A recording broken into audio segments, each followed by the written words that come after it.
Voici le résultat du scrutin numéro 54. Je voudrais encore remercier les secrétaires du Sénat sur l'ensemble du projet de loi relatif à la croissance et à la transformation des entreprises. Nombre de votants 346, suffrages exprimés 324, pour l'adoption 207, contre 117. Le Sénat a donc adopté. Monsieur le ministre, je vous donne la parole. Oui, Monsieur le Président, c'est un scrutin difficile à décrypter puisque, d'une certaine façon, ceux qui étaient pour le texte initial du gouvernement ont voté contre et ceux qui étaient contre le texte du gouvernement ont voté pour. Et donc, au bout du compte, nous sommes dans une très grande confusion. Et dans cette obscure clarté qui tombe des étoiles, je pense qu'il est bon de rappeler certaines choses simples. La première chose que je voudrais rappeler, c'est la qualité exceptionnelle du travail de la présidente de la Commission, que je tiens à remercier, chère Catherine Fournier. Et la qualité remarquable aussi du travail des trois rapporteurs, que je remercie également, Elisabeth Lamure, Jean-François Husson et Michel Canevet. Deuxième chose simple que je tiens aussi à rappeler, c'est que nous avons fait ici, pendant de longues heures de discussion, parfois animées, un travail que j'estime utile. Et j'espère bien que certaines des propositions, je pense en particulier à tous les dispositifs d'encadrement et de renforcement des garanties autour des privatisations proposées par Jean-François Husson, pourront être repris dans le texte définitif du projet de loi Pacte. Enfin, je voudrais rappeler quelques convictions et puis remettre aussi quelques pendules à l'heure par rapport à ce que j'ai pu entendre. Ce texte est un texte essentiel pour notre économie.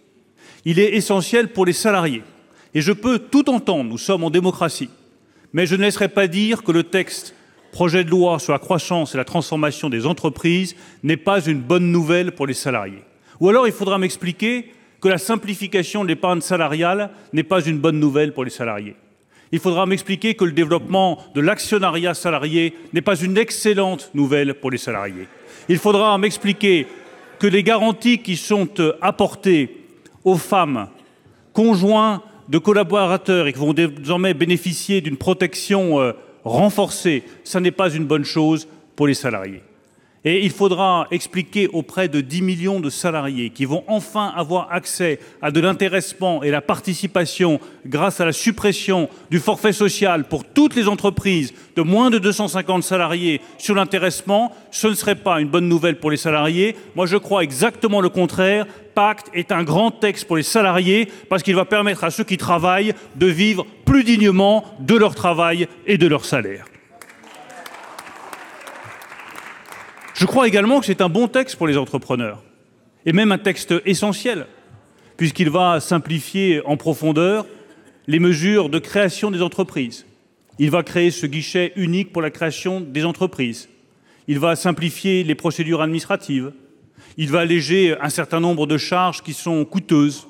Il va nous remettre à niveau en termes de règles européennes sur tout ce qui est contrôle des comptes. Car oui, je ne vois aucune raison pour lesquelles les entrepreneurs français auraient des obligations en termes de commissaire aux comptes plus strictes que celles de leurs voisins et concurrents espagnols, italiens, belges ou néerlandais.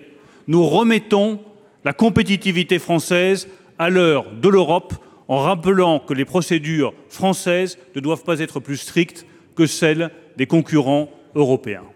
C'est une bonne chose pour les entrepreneurs également, puisque nous allons simplifier les seuils sociaux et que nous allons permettre à tous les entrepreneurs qui ont 48, 49 salariés, s'ils franchissent la barre des 50 salariés, qu'ils sont à 55 ou 60, parce qu'ils auraient des commandes, parce qu'ils auraient des perspectives économiques plus favorables, ils n'auront, pendant les 5 années consécutives où ils auront franchi ces seuils, aucune obligation supplémentaire. Je suis convaincu que cela va permettre de débloquer l'acte d'embauche dans notre pays et créer les emplois dont les Français ont besoin.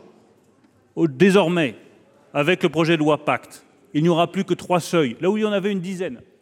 11, 50, 250 salariés. C'est une simplification fondamentale pour les entrepreneurs et une simplification fondamentale pour la création d'emplois dans notre pays. Alors nous avons eu un grand débat aussi sur la question de la raison d'être. Est-ce qu'il faut, oui ou non, introduire une raison d'être? D'abord, je rappelle qu'aucun dispositif n'est obligatoire pour les entrepreneurs dans ce texte.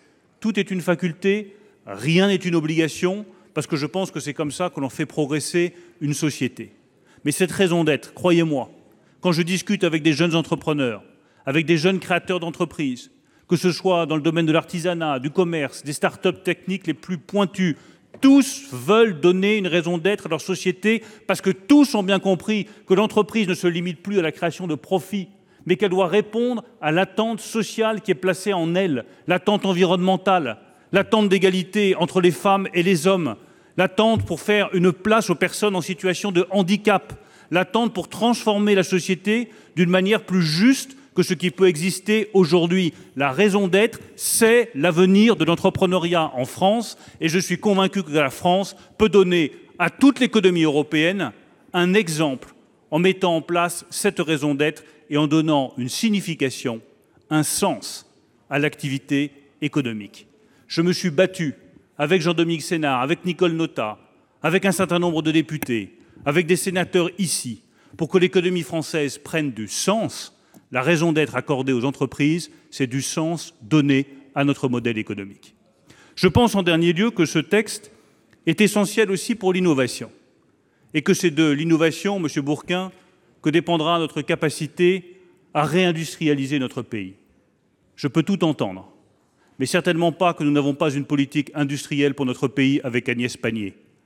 Certainement pas que notre industrie continuerait à être en déclin à un moment, Monsieur Bourquin, où vous devriez partager avec moi la fierté des entrepreneurs industriels français qui, pour la première fois depuis 10 ans, recréent des emplois et rouvrent des entreprises dans nos territoires. Nous devons à ces entrepreneurs, à ces industriels qui se sont retroussés les manches, qui se sont battus, qui ont investi, qui ont digitalisé, qui ont robotisé, qui ont créé des emplois, même si ce n'est pas assez d'emplois, même s'il faut aller beaucoup plus loin, nous leur devons la reconnaissance d'avoir eu le courage de réindustrialiser nos territoires et notre nation. Alors si nous voulons aller plus loin, oui, il faut aussi donner à l'innovation davantage de perspectives. Tout ce qui figure dans Pacte sur les liens entre recherche et entreprise, c'est fondamental. Tout ce qui vise à valoriser la qualité du brevet français, qui aujourd'hui souffre d'insuffisance, c'est absolument fondamental.